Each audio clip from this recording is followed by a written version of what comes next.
ونستعينه ونستغفره ونؤمن به ونتوكل عليه ونعوذ بالله من شرور أنفسنا ومن سيئات أعمالنا من يهده الله فلا مضل له ومن يضلله فلا هادي له ونشهد أن لا إله إلا الله وحده لا شريك له ونشهد أن سيدنا ومولانا محمدا عبده ورسوله صلى الله تعالى على خير خلقه محمد وعلى آله وأصحابه ومن تبعهم بإحسان إلى يوم القيامة. أما بعد فأعوذ بالله من الشيطان الرجيم. بسم الله الرحمن الرحيم. وأوحينا إلى موسى أن أسر بعبادي إنكم متبعون فأرسل فرعون في المدائن حاشرين إن هؤلاء لشرذمة قليلون وإنهم لنا لغائظون وإنا لجميع حاذرون فأخرجناهم من جنات وعيون وكنوز ومقام كريم كذلك وأورثناها بني إسرائيل فأتبعوهم مشرقين فلما تراءى الجمعان قال أصحاب موسى إنا لمدركون.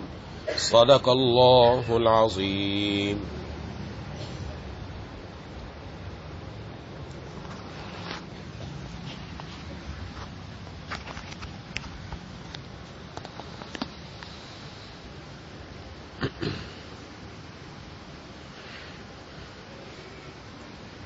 میرے دوستوں اور ساتھیوں، میری ماؤں، بہنوں اور بیٹیوں، سورۃ الشعراء کی آیت نمبر 4 کی چند آیتیں تلاوت کی ہیں، رکوع نمبر 4 کی چند آیتیں تلاوت کی ہیں. اس رکوع میں اللہ تبارک و تعالی نے حضرت موسیٰ علیہ السلام اور ان کے متبعین کو کس طرح بچایا، فرعون اور اس کے لشکر کو کس طرح غرق کیا، اس کا بیان فرمایا. اس سے اگلے رکوع میں اللہ تبارک و تعالی نے حضرت ابراہیم علیہ السلام کی قصے کا ذکر فرمایا. سب سے پہلے ہم رکوع نمبر 4 کی آیات کی تلاوت اور اس کا ترجمہ پڑھ لیتے ہیں. فرمایا وَأَوْحَيْنَا إِلَى مُوسَىٰ أَنْ أَسْرِ بِعِبَادِي إِنَّكُمْ مُتَّبَعُونَ. اور ہم نے حضرت موسیٰ علیہ السلام کے پاس وحی بھیجی کہ میرے بندوں کو لے کر راتوں رات روانہ ہو جاؤ، تمہارا پیچھا یقیناً کیا جائے گا. فَأَرْسَلَ فِرْعَوْنُ فِي الْمَدَائِنِ حَاشِرِينَ. اس پر فرعون نے شہروں میں ہر کارے بھیج دیے. إِنَّ هَؤُلَاءِ لَشِرْذِمَةٌ قَلِيلٌ. اور یہ کہلا دیا کہ بنی اسرائیل ایک چھوٹی سی ٹولی کے تھوڑے سے لوگ ہیں. وَإِنَّهُمْ لَنَا لَغَائِظُونَ. اور حقیقت یہ کہ انہوں نے ہمارے دل جلائے ہوئے ہیں. وَإِنَّا لَجَمِيعٌ حَاذِرُونَ. اور ہم سب احتیاطی تدبیریں کیے ہوئے ہیں، لہذا سب مل کر ان کا تعاقب کریں گے. آ جاؤ سارے. فَأَخْرَجْنَاهُمْ مِنْ جَنَّاتٍ وَعُيُونٍ. اس طرح ہم انہیں باہر نکال لائے باغوں اور چشموں سے بھی. وَكُنُوزٍ وَمَقَامٍ كَرِيمٍ. اور خزانوں اور باعزت مقام سے بھی. كَذَلِكَ وَأَوْرَثْنَاهَا بَنِي إِسرَائِيل. ان کا معاملہ تو اسی طرح ہوا، اور دوسری طرف ان چیزوں کا وارث ہم نے بنی اسرائیل کو بنا دیا. فَأَتْبَعُوهُمْ مُشْرِقِينَ. غرض ہوا یہ کہ یہ سب لوگ سورج نکلتے ہی ان کا پیچھا کرنے نکل کھڑے ہوئے. فَلَمَّا تَرَاءَ الْجَمْعَانِ.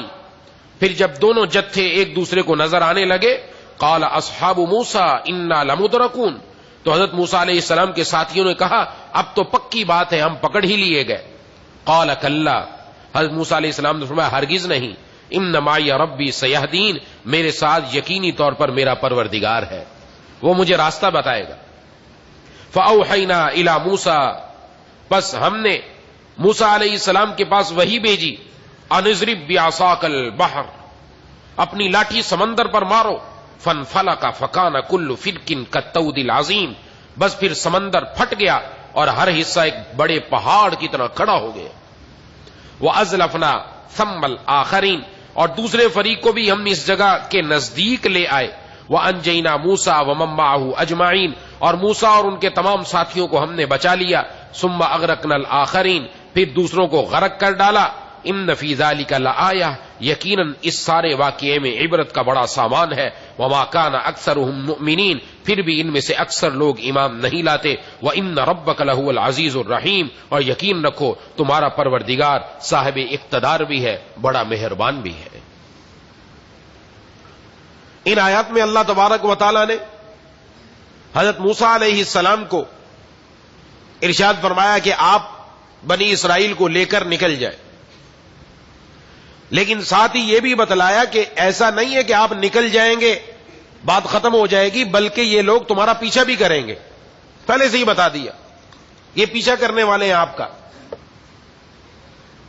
جب فرعون کو پتا چلا کہ حضرت موسیٰ علیہ السلام بنی اسرائیل کو لے کر نکل گئے تو اس نے ہر شہر میں اپنے بندے بھیجے کہ جمع کرو لوگوں کو، اور ان کو ابھارا کہ یہ دیکھو یہ چھوٹی سی ایک جماعت ہے جو ہمیں غصہ دلا کر بھاگی چلی جا رہی ہے، سب لوگ اکٹھے ہو، ہم سب اس کو جا کر پکڑ لیں گے۔ میں نے ساری احتیاطی تدبیریں اختیار کر لی ہیں، مسلح ہو کر نکلے کہ سب کو پکڑیں گے اور سب کو ختم کر دیں گے۔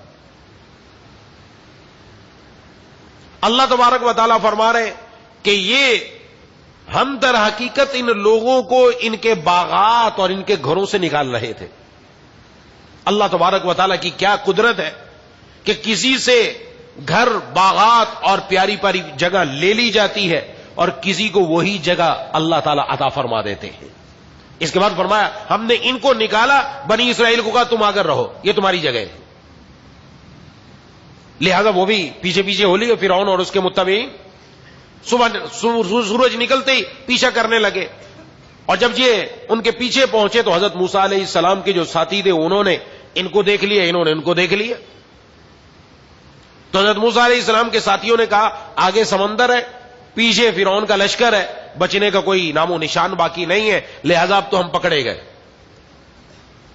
لیکن حضرت موسیٰ علیہ السلام اللہ کے نبی، اور اللہ تبارک و تعالیٰ کا جو نبی ہوتے ہیں ان کا جو ایمان اور یقین جو پختہ ہوتا ہے اس کا آپ اندازہ لگائیں کہ حضرت موسیٰ علیہ السلام نے فوراً فرمایا کلا، ہرگز نہیں، ایسا نہیں ہو سکتا۔ کیوں نہیں ہو سکتا؟ اس لیے کہ میرے ساتھ میرا رب ہے جو مجھے راستہ دکھا رہا ہے، مجھے کس چیز کی پرواہ، لہذا مجھے اپنے اللہ پر پورا یقین ہے۔ اللہ تبارک و تعالیٰ کی ذات وہ ہے جہاں موت یقینی ہو دنیا کے اسباب میں، اللہ وہاں سے بچا کر دکھا دیتے ہیں۔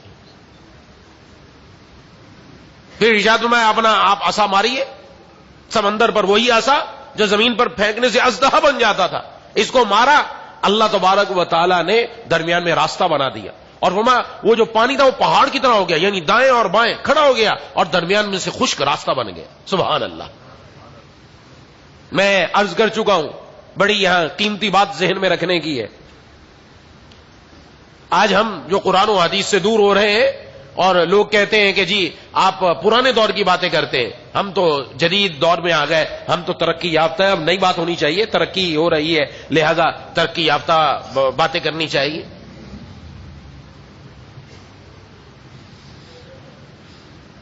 تو اللہ تبارک و تعالیٰ نے دنیا میں جس چیز میں تاثیر رکھی، صدیاں گزر گئیں، اب تک وہ تاثیر باقی ہے، صدیاں گزر گئیں۔ جتنے ممالک نے ترقی کر لی، سائنسدان آ گئے، ترقی کرنے کے باوجود کوئی یہ نہیں کہہ سکا کہ اس چیز کی اب تاثیر بدل جانی چاہیے کیونکہ ترقی ہو گئی ہے، لہذا نئی بات لے کر آؤ۔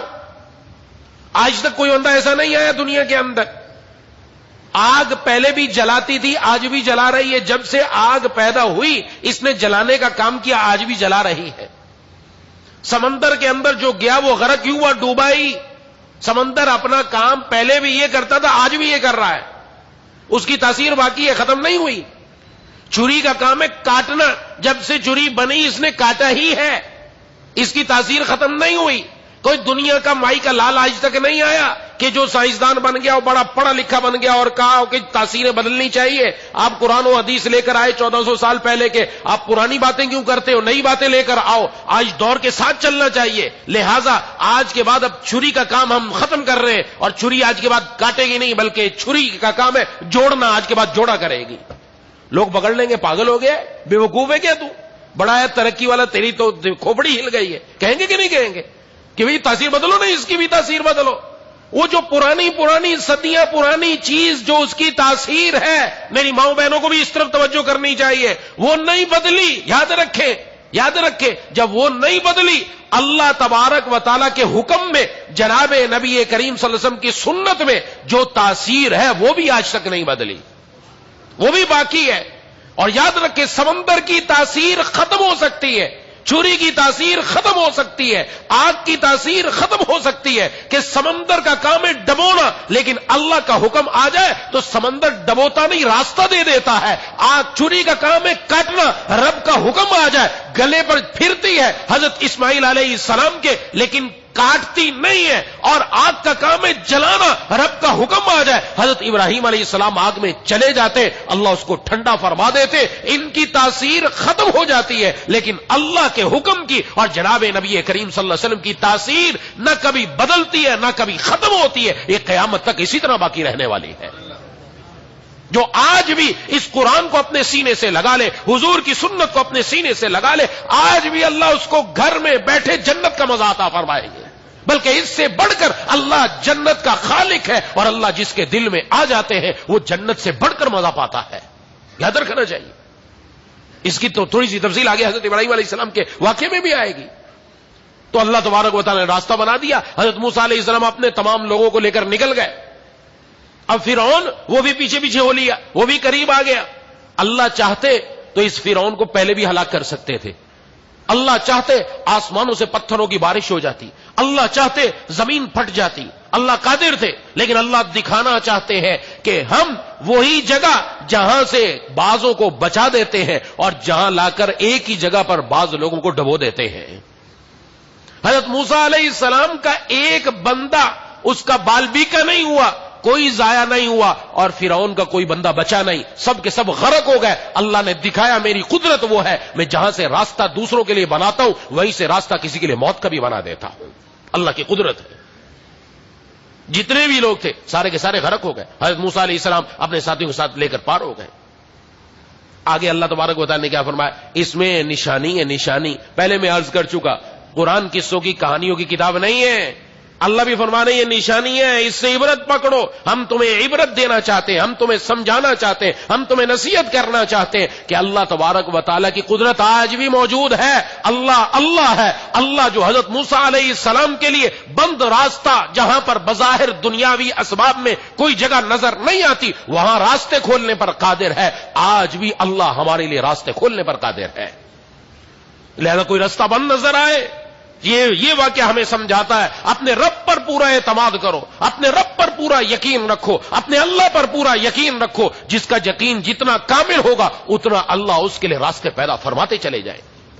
اور ہم میں سے ہر ایک نے دیکھا ہے مختلف موقعوں پر جب راستے بند نظر آئے رب کی طرف آئے. آج مادیت پر ہمارا دھیان ہے سارا، آج مادیت پر، پیسے پر، دنیا پر، مال پر، دولت پر، بینک پر، بیلنس پر، کار و کوٹھی پر، بنگلوں پر، ڈاکٹر پر، دنیا کے اسباب پر، مادیت پر اتنا یقین ہے کہ یہاں جاؤں گا میں ٹھیک ہو جاؤں گا، یہاں جاؤں گا میرا کام بن جائے گا، یہاں جاؤں گا میرا کام بن جاؤں گا. لیکن یہ والا یقین رب کے در پر نہیں کہ میں رب کے در پر آؤں گا تو میرا کام 100% بلکہ اس سے بھی زیادہ بن جائے گا. آج آتے نہیں ہیں یہاں. ایسا ہمارا ایمان کمزور ہو چکا ہے. اس لیے سب سے پہلی بات یہ کہ ہمیں سمجھ لینا چاہیے کہ حضرت موسیٰ علیہ السلام کے لیے جس اللہ نے راستے بنائے آج وہ اللہ موجود ہے، آج بھی موجود ہے، اور آج بھی وہ راستے بنانے پر قادر ہے. ہم کہتے ہیں یہ بڑی مشکل ہے، پریشانی ہے، راستہ نہیں نظر آتا، کدھر جاؤں، ہر کوئی میرے خلاف کھڑا ہو گیا. بھلے پوری دنیا خلاف کھڑی ہو جائے لیکن جس کو اللہ بچانے پر آ جائے پوری دنیا اس کو مار نہیں سکتی، اور جس کو اللہ مارنے پر آ جائے پوری دنیا اس کو بچا نہیں سکتی. یہ ہمارا یقین ہے، اعتماد ہے. ایسا ہی یقین جب اللہ کے سامنے آ کر سر سجدے میں رکھ کے یقین ہونا چاہیے میں اپنے رب سے اس طرح مانگنے کے لیے آیا ہوں. اس کے بعد ارشاد فرمایا وَاتْلُ عَلَيْهِمْ نَبَأَ ابراہیم، اور آپ ان کو ابراہیم علیہ السلام کا واقعہ سنائیے. اذ قال لأبیہ وقومہ ما تعبدون، جب انہوں نے اپنے باپ اور اپنی قوم سے کہا تھا کہ تم کس چیز کی عبادت کرتے ہو. قالوا نعبد اصناما فنظل لها عاکفین، انہوں نے کہا ہم بتوں کی عبادت کرتے ہیں، انہی کے آگے دھرنا دیے رہتے ہیں.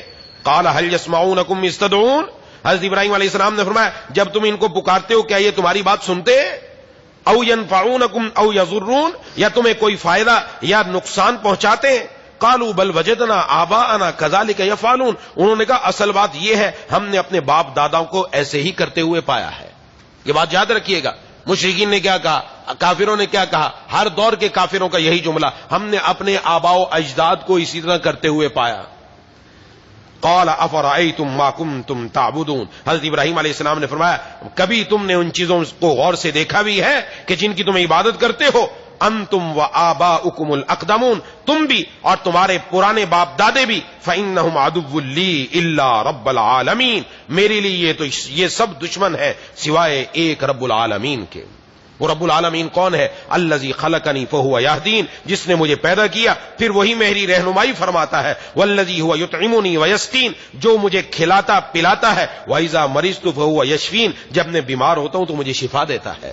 والذی یمیتنی ثم یحیین، اور جو مجھے موت دے گا پھر زندہ کرے گا. والذی اطمع ان یغفر لی خطیئتی یوم الدین، اور جس سے میں امید لگائے ہوئے ہوں وہ حساب و کتاب کے دن میری خطا بخش دے گا. یہ حضرت ابراہیم علیہ السلام جس دور میں ہے سب اللہ کو چھوڑ کر بتوں کی عبادت کرنے والے، بلکہ خود حضرت ابراہیم علیہ السلام کے والد وہ بتوں کے بنانے والے، اپنے ہاتھوں سے بت تراشتے ہیں. تو حضرت ابراہیم علیہ السلام نے وہاں توحید کی دعوت دی. پوچھا یہ تم کس کی عبادت کر رہے ہو، کس کے سامنے جھک رہے ہو، کس سے مانگ رہے ہو؟ انہوں نے کہا کہ یہ ہم ان سے مانگ رہے ہیں. تو کہا کیا تمہیں نفع دیتے ہیں، کیا تمہیں نقصان دیتے ہیں؟ کسی نے کوئی نفع پہنچایا، کسی نے کوئی نقصان پہنچایا؟ جب ان سے کوئی بات نہیں بن پڑی تو کہا ہم نے تو اپنے آباء و اجداد کو اسی طرح کرتے ہوئے پائے، اس لیے اب بھی وہی کر رہے ہیں. ہم نے اپنے آباء و اجداد کو نہیں چھوڑ سکتے. یاد رکھیں یہاں پر آج بھی کہا جاتا ہے ہمارے باپ دادا یہی کرتے ہیں ہم کیسے چھوڑیں. یہ نہیں دیکھنا کہ باپ دادا نے کیا کیا، پردادے نے کیا کیا، لکڑ دادے نے کیا کیا، یہ دیکھنا ہے اللہ اور اس کے رسول کا حکم کیا ہے. حضرات صحابہ اکرام رضوان اللہ علیہم اجمعین نے کیا کیا، جو وہ بتا کر گئے، جو اللہ نے حکم دیا، جو رسول اللہ صلی اللہ علیہ وسلم نے حکم دیا، وہ در حقیقت دین ہے. آباء و اجداد کو نہیں دیکھنا، دیکھنا اللہ اور اس کے رسول کو ہے. اپنی ذہنیت بدلنی ہے. یا یہ نہیں کہہ سکتے یہ جو پرانی باتیں چلی آ رہی ہیں، آج جتنی رسمیں ہمارے اندر ہیں ان کے باقی رہنے کی وجہ یہی ہے. باقی رہنے کی وجہ یہی ہے کہ ہمارے باپ دادا یہ کرتے ہیں ہم کیسے چھوڑیں، تو کہاں سے آ گیا ہمیں منع کرنے والا. یہی حضرت ابراہیم علیہ السلام کو کہا گیا کہ تم کہاں سے آگے منع کرنے والے، ہم نے اپنے آباء و اجداد کو پایا. آباء و اجداد والی بات نہیں چلے گی، بات چلے گی اللہ کی بات چلے گی، حضور صلی اللہ علیہ وسلم کی بات چلے گی، رب کا قانون چلے گا، کسی اور کی بات نہیں چل سکتی. یہاں پر یہ ذہن میں رکھنا ہے. اور حضرت ابراہیم علیہ السلام نے اس وقت پھر ان کو بتایا کہ ہم سب کا رب کون ہے، رب العالمین ہے. وہ رب العالمین قادر ہے، تم جس سے مانگ رہے وہ قادر نہیں. اللہ نے دوسری جگہ قرآن کریم میں مختلف انداز میں یہ بات سمجھائی ہے کہ انسان اللہ کے علاوہ کسی سے بھی جا کر مانگے، چاہے وہ پتھر کے بت ہو، چاہے وہ قبر میں پڑے ہوئے کوئی بزرگ ہو، اگر وہاں جا کر مانگتا ہے، فرمایا ان کے اندر تو اتنی بھی طاقت نہیں ہے کہ اگر جو تم نے چڑھاوے ان بتوں پر دیے یا تم نے قبر پر جا کر چاول ڈالے، یہ قبر سے بزرگ نکل کر یا وہ بت وہاں پر اگر کوئی مکھی آ کر ایک چاول کا دانہ اٹھا کر لے جائے، اس سے وہ چاول کا دانہ واپس نہیں لے سکتا. جب وہ چاول کا دانہ نہیں لے سکتا تو تیری بگڑی کہاں سے بنائے گا، تیرا کام کہاں سے بنائے گا، تجھے اولاد کہاں سے دے گا، تیرا کام کہاں سے بنے گا. تیرا کام بننے والا ہے اسی ذات کی طرف سے جو رب العالمین ہے. اور رب العالمین کی ذات وہ ہے جس نے مجھے پیدا کیا، جس نے مجھے زندہ کیا، جو مجھے مارے گا، جو مجھے دوبارہ زندہ کرے گا. وہی ذات ہے جو کھلاتی ہے، وہی ذات ہے جو پلاتی ہے، اور وہی ذات ہے جو صحت بھی دیتی ہے اور شفا بھی دیتی ہے.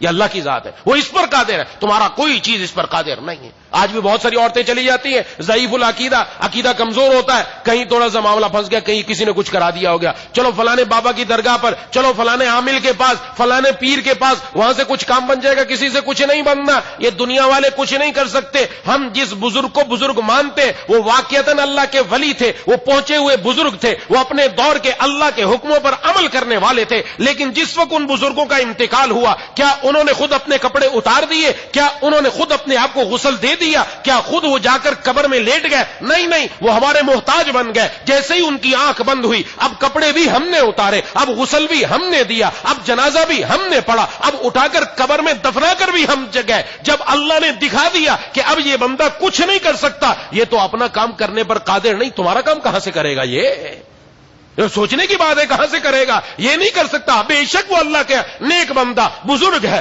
ولی ہے، سب کچھ ہے۔ اسی لیے جناب نبی کریم صلی اللہ علیہ وسلم نے فرمایا، دعا کی، یا اللہ میری قبر کو دنیا والوں کے لیے سجدہ گاہ نہ بنانا کہ لوگ میری قبر پر آ کر سجدہ کرنے لگ جائیں، کیونکہ سجدہ کرنا صرف ایک ہی ذات کو لائق ہے، اور وہ اللہ تبارک و تعالیٰ کی ذات ہے، جو مشکل کشا ہے، جو بگڑی بنانے والی ہے، جو حاجت روا ہے۔ اسی در پر جب جائیں گے سب کام بنے گا۔ جن سے انبیاء نے مانگا، جن سے حضرت یوسف علیہ السلام نے کنویں کے اندر مانگا، جن سے حضرت یوسف علیہ السلام نے قید خانے کے اندر مانگا، جس سے حضرت یونس علیہ السلام نے مچھلی کے پیٹ کے اندر، سمندر کے اندر رات کی تاریکی میں مانگا، اللہ نے عطا فرمایا۔ اور جن سے خود جناب نبی کریم صلی اللہ علیہ وسلم نے غزوہ بدر کے موقع پر مانگا، جب آپ کے ساتھ 313 آئے، رات کو اٹھ کر رب کے سامنے آپ نے ہاتھ اٹھا دیے، اے اللہ اگر آپ کی مدد نہ آئی، یہ 313 کی پونجی، یہ دنیا میں کوئی نام لینے والا آپ کا باقی نہ رہے گا، اپنی مدد شامل حال فرما دیجئے۔ جس سے خود جناب نبی کریم صلی اللہ علیہ وسلم مانگ رہے ہیں، ہمیں بتلا دیا تم بھی اسی سے مانگو، یہاں تک کہ اگر تمہارے جوتے کا تسمہ ٹوٹ جائے وہ بھی اپنے رب سے آ کر مانگو۔ اصل توحید یہ ہے۔ آج ہم زبان سے تو کہتے ہیں میں اللہ کو مانتا ہوں، لیکن جب کوئی پریشانی آئی، جب گھر میں بیماری آئی، آج کتنی عورتیں، کتنے پیغامات آتے ہیں، مرد آ جاتے ہیں، وہ جی بچہ بیمار ہے، لگتا ہے کسی نے کچھ کر دیا، کئی دن ہو گئے بیماری میں چل رہا ہے، اور بیماری میں چل رہا ہے تو کیا ہوا، اللہ سے مانگ کر تو دیکھتے، رب کے در پر آ کر 2 رکعت پڑھ کر سر سجدے میں رکھ کر اپنے رب سے التجا تو کرتے، کچھ رب کے راستے میں صدقہ کر کے دیکھتے، اللہ تعالیٰ کیسے شفا عطا فرماتے۔ یہ دنیا کے اندر یہ نہیں ہے۔ آج یہ بھی کہا جاتا ہے جان کے بدلے جان دے دو، جان بچ جائے گی، ایسا بھی کوئی طریقہ نہیں ہے کہ یہ سمجھے اللہ کے راستے میں جا کے کالا بکرا دے دو یہ بندے کی جان بچ جائے گی۔ نہ اس کی جان جانی ہے تو جانی ہے، یہ کالے بکرے نے نہیں بچانی، کالی مرغی نے نہیں بچانی۔ اپنے ذہن کو ٹھیک کرنا چاہیے، رب تعالیٰ کی ذات پر پورا اعتماد ہو۔ ویسے تو اللہ کے راستے میں دینا نہیں، جب بیمار ہوا تو کہا اب صدقہ نکال دو۔ اصل صدقہ تو وہ ہے، حدیث شریف میں ہے، سب سے بہترین صدقہ وہ ہے بندہ صحت مند ہے، اس کو خود ضرورت ہے، اس وقت جو اللہ کے راستے میں دیتا ہے وہ سب سے بہتر ہے۔ بیماری میں تو ہر ایک نکالنا شروع کر دیتا ہے، پھر کیا نکالے گا؟ قرآن کریم میں بھی فرمایا اور حدیث شریف میں بھی فرمایا، جب انسان موت کے قریب آتا ہے کہ یہ بھی صدقہ کر دو، یہ بھی صدقہ کر دو، یہ بھی صدقہ کر دو۔ اب صدقہ کر کے کیا کرے گا؟ یہ تو مال تیرا رہا ہی نہیں، اب تو ورثاء کا حق متعلق ہو گیا، اب 1/3 سے زیادہ کچھ نہیں کر سکتا، تو رکنا پڑے گا۔ آج ذہن کس طرف چلے گا؟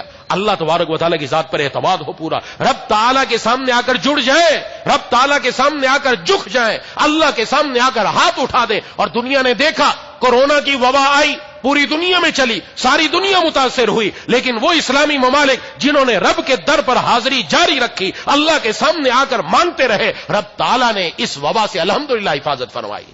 ہمارا عقیدہ خراب کیا گیا، ہمارا عقیدہ خراب کیا گیا، اتنا خراب کر دیا گیا، ہمارے لوگ ڈرنا شروع ہو گئے کہ وہ کسی سے ہاتھ ملانا گوارا نہیں کرتے، وہ کسی سے ملنا گوارا نہیں کرتے، گھر سے باہر نکلنا گوارا نہیں کرتے۔ اتنے ڈر پیدا کر دیا کہ تمہیں یہ مادی اسباب ہے، ہم جیسا چاہیں تمہیں قابو کر لیں گے، اور جب ہم چاہیں گے تمہیں موت آ جائے گی۔ ارے موت دینے والی ذات تو اللہ تبارک و تعالیٰ کی، اللہ کی ذات وہ جو حضرت موسیٰ علیہ السلام کو سمندر میں رستہ دے دیتی ہے، حضرت ابراہیم علیہ السلام کو آگ سے بچا دیتی ہے، کیا وہ اللہ اس پر قادر نہیں کہ اس سے حفاظت فرما دے؟ اور دیکھا نہیں، رب نے حفاظت فرما دی الحمدللہ۔ جتنا نقصان دوسروں کا ہوا ہمارا نہیں ہوا، اللہ تعالیٰ نے مسلمانوں کی حفاظت فرمائی۔ مسلمان رب کے در پر جو چپک گئے، رب کے در پر آ کر جھک گئے، اللہ نے آج بھی دکھایا، آج بھی رب کے در پر آنے والا ہو، جھکنے والا ہو، آج بھی اللہ تبارک و تعالیٰ کی طرف سے رحمتوں کی برسات ہو جاتی ہے، حفاظت کا انتظام اس کی طرف سے۔ اس لیے اصل یہ چیز ہے جو سمجھائی حضرت ابراہیم علیہ السلام نے، کوئی بیمار ہو گیا تو اب کسی عامل کے پاس جانے کی ضرورت نہیں ہے، عامل کے پیچھے بھاگنے پڑ جاؤ۔ اللہ ہر چیز پر قادر نہیں ہے کیا؟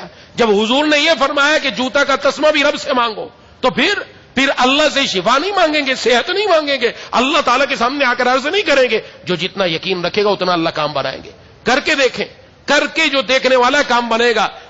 بڑے بڑوں کو لوگ ہیں, اللہ جی فرما دیا وہ اللہ تو مجھے کھلاتا ہے, مجھے پلاتا, باز کے میں خود کھاتا ہوں. خود کیسے کھاتا ہے, خود کیسے پیتا ہے. بڑے بڑے ایسے آپ نے بھی دیکھے ہوں گے, مالدار, پیسوں کے اندر کھیلنے والے, بیمار ہو گئے, اب ایک چپاتی بھی کھانا چاہتے ہیں وہ بھی نہیں کھا سکتے. ڈاکٹر نے منع کر دیا, آپ نہیں کھا سکتے, آپ کو بس ہلکا پھلکا چھوٹا موٹا کھانا پینا لینا پڑے گا, اس کے بغیر آپ اگر کچھ اور کھائیں گے آپ کا معدہ خراب ہو جائے گا, آپ کی زندگی کے لالے پڑ جائیں گے. کتنے ایسے واقعات ہیں. کیوں؟ جب اللہ چاہتا ہے تو کھلاتا ہے, جب چاہتا ہے پلاتا ہے. اب ذرا کھا پی کر دیکھو, جب اللہ تعالیٰ نے اندر نظام میں پابندی لگا دی, اب کون ہے جو کھانے پینے والا ہے؟ کون ہے؟ رب کے در پر آ جائے, اور اللہ تعالیٰ کے در پر آ کر جو مانگتا ہے اللہ شفا بھی عطا فرما دیتے. کتنے ایسے لوگ الحمدللہ آج کے دور میں بھی موجود ہیں. بیمار تھے, ڈاکٹروں نے جواب دے دیا کچھ نہیں ہو سکتا, کہا چلو اب کچھ نہیں ہو سکتا, تو آخری موت سے پہلے جا کر ذرا مسجد حرام میں بیت اللہ کے سامنے جا کر اپنے رب کے سامنے ہاتھ اٹھا دیتے ہیں. یہاں سے سفر کیا, عمرے پر پہنچے, رب تعالیٰ کے سامنے ہاتھ اٹھائے, زمزم پیا, واپس آئے, ڈاکٹروں نے رپورٹ کی, کہا بیماری کا نام و نشان بھی باقی نہیں رہا. جو کہنے والے تھے مر جانا ہے تو نے. آج بھی اللہ تعالیٰ ایسا کرتے ہیں, اور کئیوں کے ساتھ کیا. جن کے بارے میں ڈاکٹروں نے جواب دے دیا, اللہ نے دوبارہ نئی زندگی عطا فرمائی. کر کے تو دیکھے کون سا کام ہے جو رب کے در پر نہیں ہوتا. لیکن اپنا یقین پختہ ہونا چاہیے نا, اپنا اعتماد اللہ کی ذات پر, جو حضرت ابراہیم علیہ السلام سکھا رہے ہیں, بتا رہے ہیں کہ اللہ تعالیٰ سے ایسے مانگو. ماؤں کی ذمہ داری ہے, بڑوں کی ذمہ داری ہے, اپنے گھر میں اپنی اولاد کا ذہن بھی ایسا بناؤ. ان کو پیسے کے اوپر نہیں, دنیا کے اوپر نہیں کہ تم نہیں پڑھو گے تو کہاں سے کماؤ گے, کہاں سے کھاؤ گے, کیا کرو گے, کیا نہیں کرو گے. دینے والی ذات اللہ تبارک و تعالیٰ کی ہے, دینے والی ذات اللہ تبارک و تعالیٰ کی ہے. اگر عقل سے روزی آتی نا, جو غریب ہے, مجنون ہے, پاگل ہے, وہ بھوکا مر جاتا, لیکن کوئی نہیں مرا, کیونکہ رزق دینے والی ذات اللہ تبارک و تعالیٰ کی ہے. وہ عقل کے اوپر نہیں ملتی. رب تعالیٰ کے سامنے آ کر جھکنے سے اللہ تعالیٰ سارے بند راستے بھی کھول دیتے ہیں, اور ایسی جگہ سے رزق پہنچاتے ہیں بندے کے واموں گمان میں بھی نہیں ہوتا. اس لیے اس بات کا اہتمام اپنی زندگی میں لانا ہے کہ اپنا اعتماد اور یقین اللہ کی ذات پر پختہ رکھے. اللہ ہے, اللہ ہے, اور اللہ کے سامنے آ کر جب ہم ہاتھ اٹھائیں گے یقیناً اللہ کام بنا دے گا, بشرطے کہ دل میں پختہ ہو.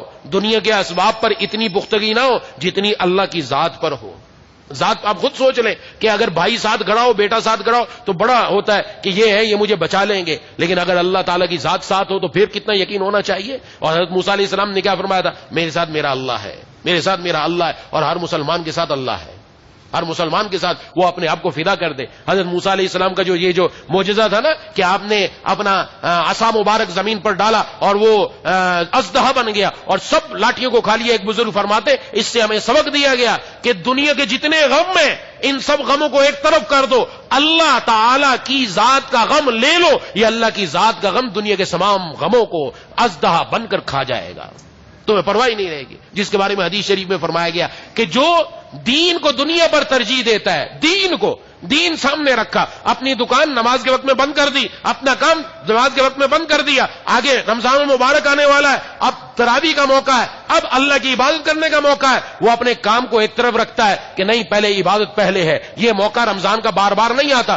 روزی تو پھر بھی مل جانی ہے, کام کا موقع پھر بھی مل جانا ہے, لیکن رمضان دوبارہ ملے گا نہیں ملا کوئی پتہ نہیں ہے, اس کی کوئی گارنٹی نہیں ہے. اس لیے وہ رب کے در پر آ کر اپنے رب کو راضی کرنے کی فکر رکھتا ہے, رمضان کو واقعتاً رمضان سمجھ کر اس کے ایک ایک لمحے کی قدر کرتا ہے. تو حدیث شریف میں جو دین کو دنیا پر ترجیح دیتا ہے, فرمایا اللہ اس کے بکھرے ہوئے سارے کاموں کو ایک جگہ سمیٹ دیتے ہیں, ایک ہی جگہ سے سارے کام ہو گئے. اور کئی مرتبہ ایسا ہوا, ہم میں سے ہر آدمی نے دیکھا ہوگا, کبھی فلانے کا بھی چکر لگانا پڑے گا, فلانے کا بھی چکر لگانا, فلانے کا بھی چکر, لیکن اللہ نے ان سب چکروں سے بچا کر ایک ایسی جگہ سے پہنچا دیا جہاں سارے کام وہیں ہو گئے, اور اللہ نے بیٹھے بٹھائے کام کر دیا, ہو گیا کام. اور فرمایا جو دنیا کو دین پر ترجیح دیتا ہے, کہ دنیا کمانے کے چکر میں رمضان آ گیا, تب بھی دنیا کمانے کے چکر میں, تب بھی اس کی دکان بند نہیں ہو رہی, تب بھی اس کی نمازیں قضا ہو رہی ہیں, تب بھی اللہ کے در پر نہیں آ رہا, تو پھر اللہ اس کی ایک جگہ جو کام جمع ہوں گے نا ان کو بھی دنیا میں پھیلا دیں گے. کبھی ادھر بھاگا, کبھی ادھر بھاگا, کبھی ادھر بھاگا. اسی بھاگ دوڑ کے اندر ہی ایک دن اسرائیل نے آ جانا ہے, ملک الموت کے فرشتے نے آ جانا ہے کہ چلو اب تمہارا دنیا سے جانے کا وقت آ گیا.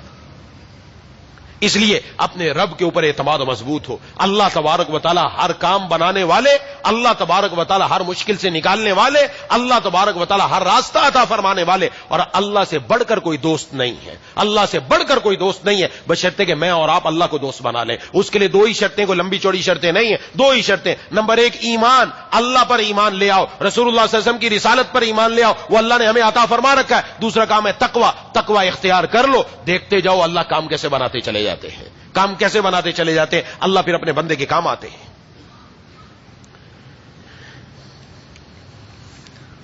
اس کے بعد حضرت ابراہیم علیہ السلام نے یہ فرمایا, ربی حبلی حکما والحقنی بالصالحین. یہ بڑی عجیب دعا کی, ربی حبلی حکما والحقنی بالصالحین, اے رب مجھ کو حکمت عطا فرما اور مجھے نیک لوگوں میں شامل فرما. سبحان اللہ, کیا دعا کی.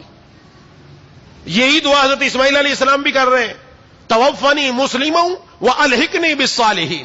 اے اللہ مجھے اسلام کی حالت میں وفات دیجئے اور مجھے نیک لوگوں میں شامل فرما دیجئے. سبحان اللہ. کون مانگ رہا ہے؟ وقت کا نبی, وقت کا نبی مانگ رہا ہے وفات اسلام کی حالت میں ہو جو اس وقت کا اسلام تھا, اور نیک لوگوں کے ساتھ شامل فرما دیں. حضرت ابراہیم علیہ السلام بھی یہی دعا فرما رہے ہیں, نیک لوگوں کے ساتھ شامل فرما دیں. جب انبیاء مانگ رہے ہیں تو مجھے اور آپ کو ضرورت نہیں ہے کیا؟ اس سے بتایا جا رہا ہے کہ نیک لوگوں میں رہنا بڑے کام کی چیز ہے. اس لیے جناب نبی کریم صلی اللہ علیہ وسلم نے فرمایا, تمہارا دوست صرف مومن ہو, تمہارا دوست صرف مومن ہو, اور تمہارے دسترخوان پر کھانا کھانے والا صرف پرہیزگار ہو. کیا بتلایا کہ جب انسان کی دوستی نیک لوگوں سے ہوگی, جب اٹھنا بیٹھنا نیک لوگوں میں ہوگا, تو اس کا دوست بھی نیک ہی ہوگا, اور اس کے دسترخوان پر بھی پھر نیک لوگ ہی آئیں گے. ایرے غیرے نہ تو غیرے نہیں آئیں گے, شرابی اور ڈاکو اور زانی اور چور نہیں آئیں گے. اس کی جن لوگوں کے ساتھ اٹھک بیٹھک ہوگی ویسے ہی لوگ اس کے پاس آیا کریں گے. یہ بتایا جا رہا ہے, اور مجھے اور آپ کو سمجھنے کی بات ہے, خواتین کو بھی سمجھنے کی ضرورت ہے. ہر ایرے غیرے کے در پر جانے کی ضرورت نہیں. نیک لوگ, نیک خواتین, نیکوں کے ساتھ اپنا تعلق بڑھایا جائے, اور اس کی وجہ سے اللہ بندے کا کام بنا دیتے ہیں. حضرت ابراہیم بن ادہم رحمت اللہ علیہ بہت بڑے اللہ کے ولی گزرے. ایک دن تشریف لے کر جا رہے تھے. یہ میں بتا رہا ہوں, نیک صحبت, نیک جس کو صحبت مل گئی نا اس کے لیے یقیناً کام بن گیا. آپ صلی اللہ علیہ وسلم نے ایک حدیث میں ارشاد فرمایا, اگر کسی کے بارے میں دیکھنا ہے یہ بندہ کیسا ہے, تو فرمایا اس کو دیکھو اس کے ساتھی دوست کون ہے.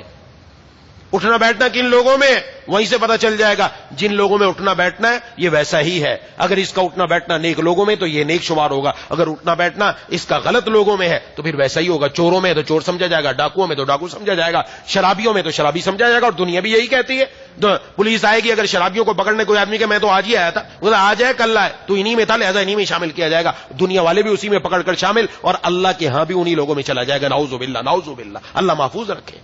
اس لیے اپنی سنگت دیکھو, ہمارا اٹھنا بیٹھنا کس کے ساتھ ہے.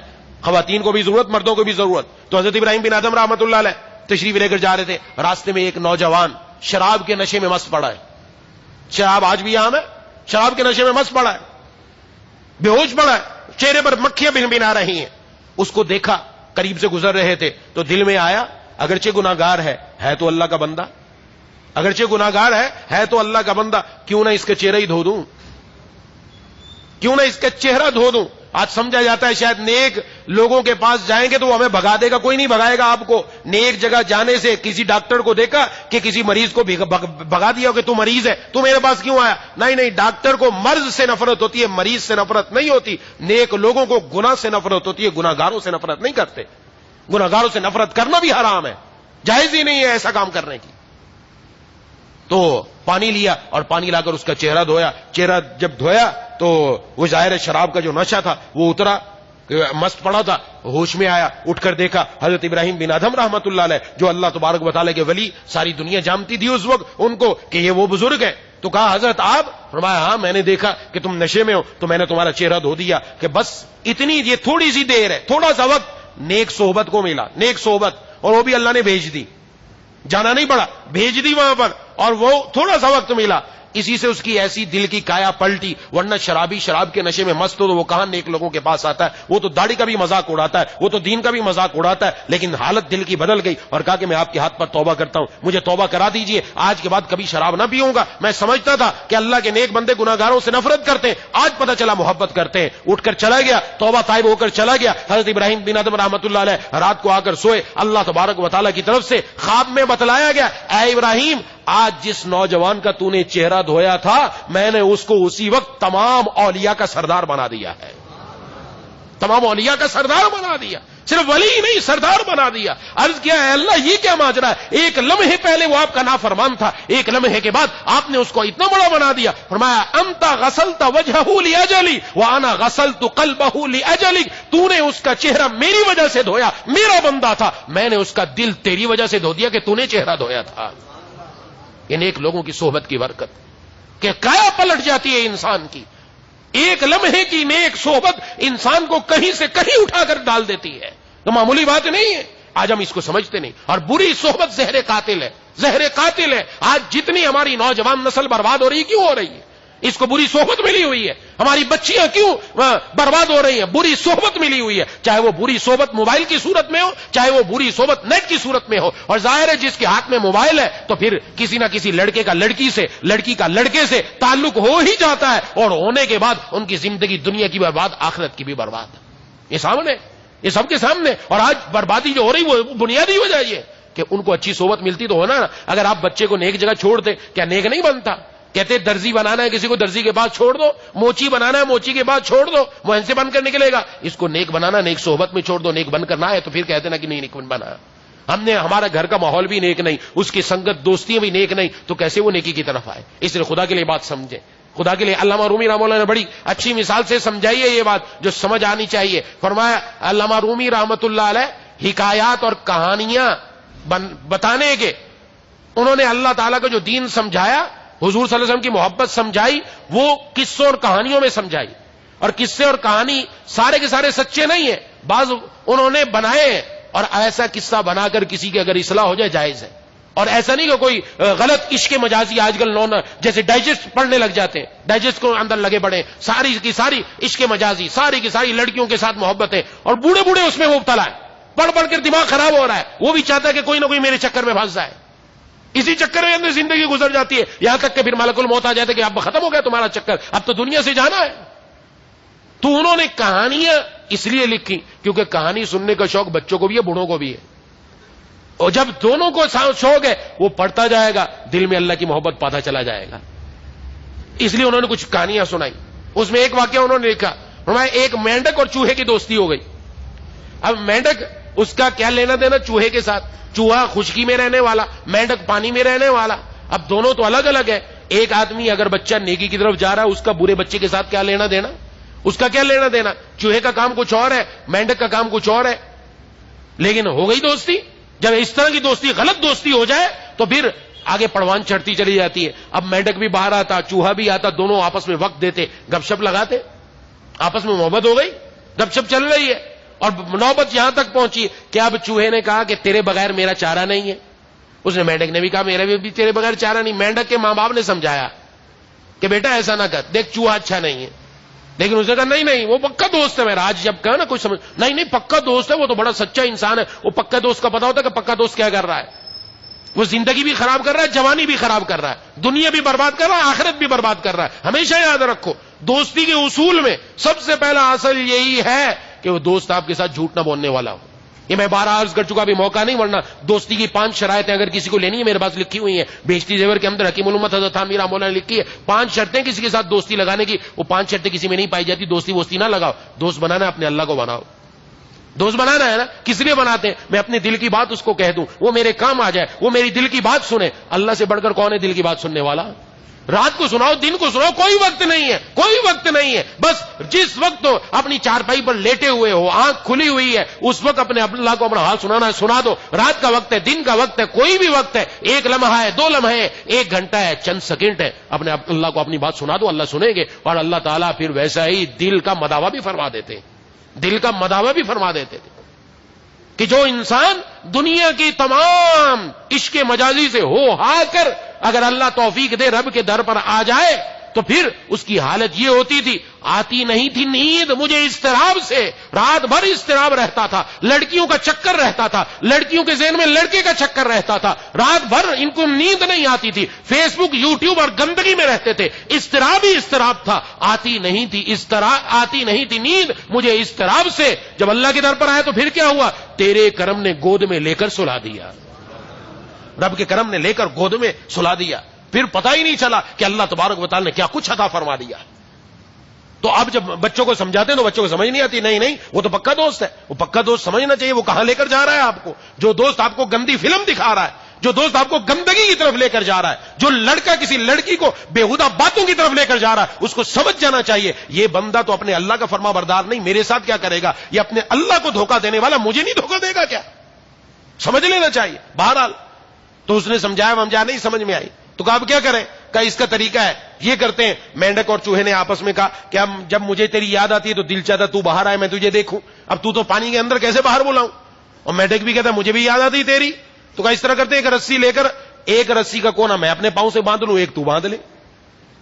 باندھ لیا، جب مجھے تیری یاد آئی یہ رسی کھینچوں گا تجھے پتہ چل جائے گا چوہے کو یاد آ رہی تو باہر آ جانا، اور جب تجھے آ رہی ہو تو بھی رسی کھینچنا۔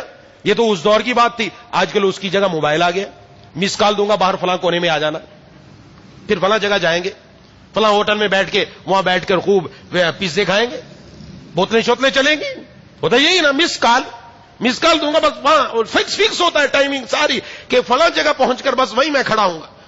بڑا انتظار کرتا ہے ماں باپ، ابا کہتے ہیں مجھے بیٹا ذرا ڈاکٹر کو تو دکھا کر، نہیں میرے پاس ٹائم ہی نہیں ہے، وہ ٹائم تو اس نے اپنی محبوبہ کو دے رکھا ہے، اس کے پاس کہاں سے ٹائم آئے گا کہ ماں باپ کو کبھی آئس کریم بھی لا کر کھلائی، کبھی اماں کو بھی کوئی وہ جو پیزے ویزے باہر کھائے ہیں وہ کسی معشوقہ کے ساتھ بیٹھ کر وہ بھی لا کر کھلائے اماں کو کہ لو جی میں بھی آپ کے لیے پیزا لے کر آیا ہوں، لے آپ کھا لو، نہ یہ یہاں محبتیں نہیں چلتی، یہ مصیبت یہی ہے، یہ اس واقعے سے آپ سمجھیں کہ کیا لے کے ڈوبے گا۔ تو مس کال کر دی، کام بن گیا اس میں، ہوتے ہوتے دوستی بڑھ گئی۔ ایک دن چوہا پیزے ویزے کھا کر بڑا موٹا ہو گیا، بڑی کوک ووک بھی اس نے بوتلیں شوتلیں بھی ہیں، مینڈک کی خوب بریانیاں کھائی ہیں، بڑا موٹا ہو گیا۔ اوپر سے ایک دن چیل نے دیکھا کہ وہاں ہمارا بڑا موٹا تازہ مال نیچے گھوم رہا ہے، اس نے آئی اور آ کر چوہے کو جبٹ لیا، جیسے جبٹ کر اٹھایا تو ظاہر ہے اس کی ٹانگ کے ساتھ مینڈک بھی بندھا ہوا تھا، تو مینڈک بھی اندر سے کھینچنے لگا۔ اس نے کہا آج تو دوست کو بڑی یاد تیز آ رہی ہے، کھینچتا ہی چلا جا رہا ہے مجھے باہر کی طرف۔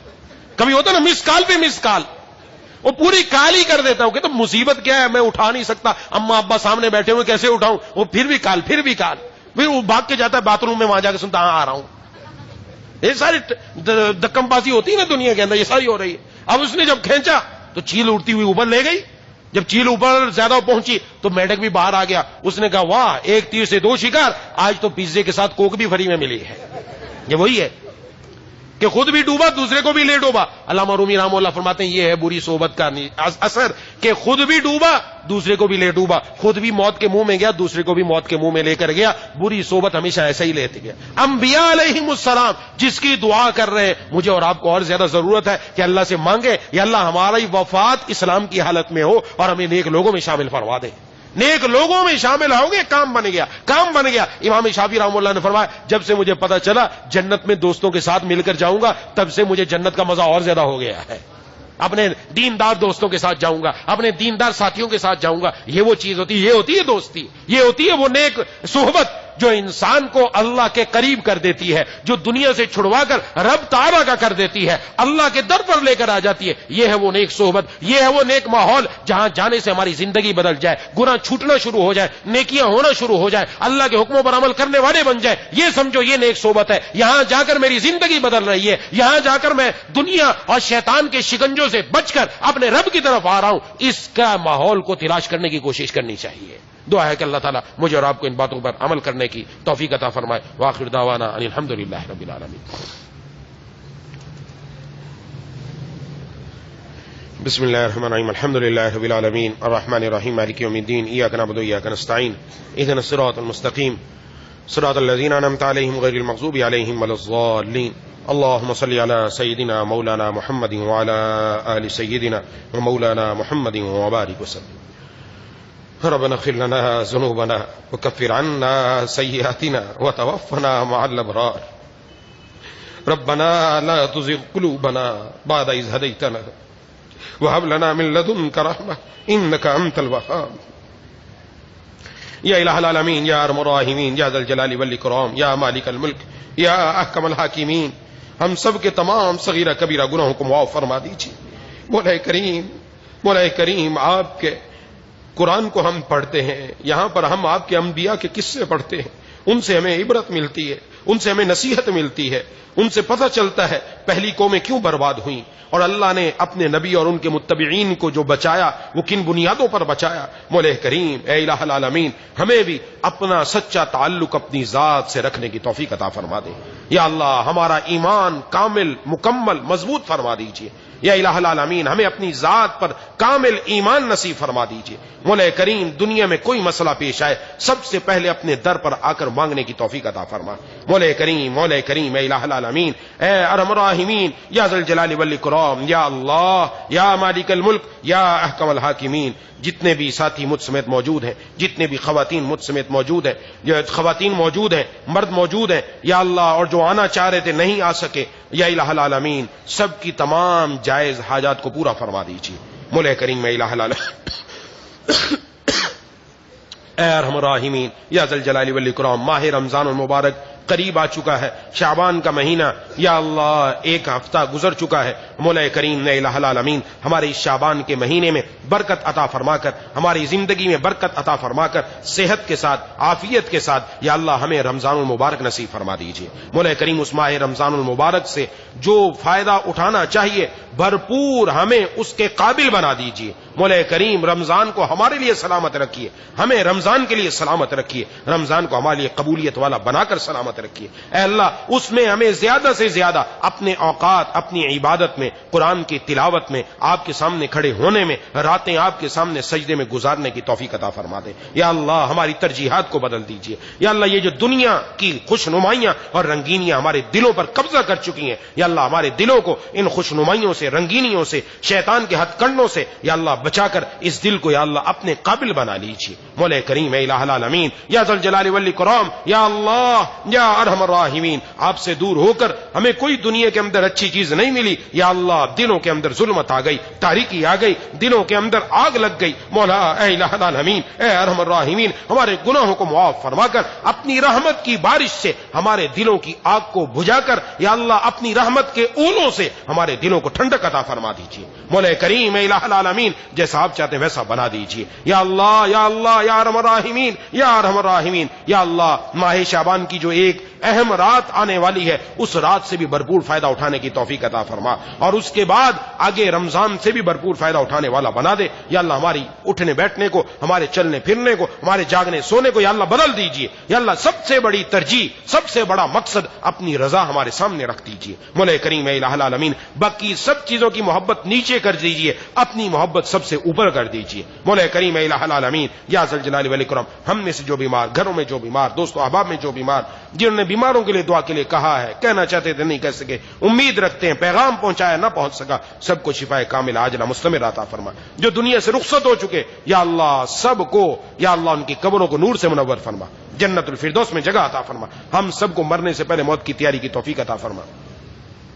یا الہ العالمین یا ارحم الراحمین جتنی دعائیں آپ کے محبوب صلی اللہ علیہ وسلم نے مانگی ہیں وہ سب ہم سب کے حق میں قبول فرما لیجئے، جن جن چیزوں سے پناہ مانگی ہے ان سب سے ہم سب کو پناہ عطا فرما دیجئے۔ ربنا تقبل منا انک انت السمیع العلیم وتب علینا انک انت التواب الرحیم۔ صلی اللہ تعالی علی خیر خلق محمد وعلی آلہ واصحابہ اجمعین برحمتک یا ارحم۔